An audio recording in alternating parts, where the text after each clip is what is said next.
Nakita niyo ba itsura noon? Parang hindi naliligo. Mukhang Itsura construction pa lang yun, worker. oh. Grabe, nakikita parang nagtatrabaho ng construction worker. Nakakatawa na. Ayaw ningong itaw ng mga construction worker.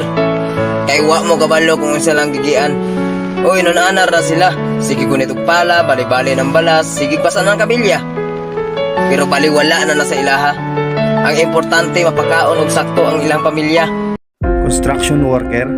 Sabi ng iba, construction worker lang sila at minamalit ng mga mayayaman.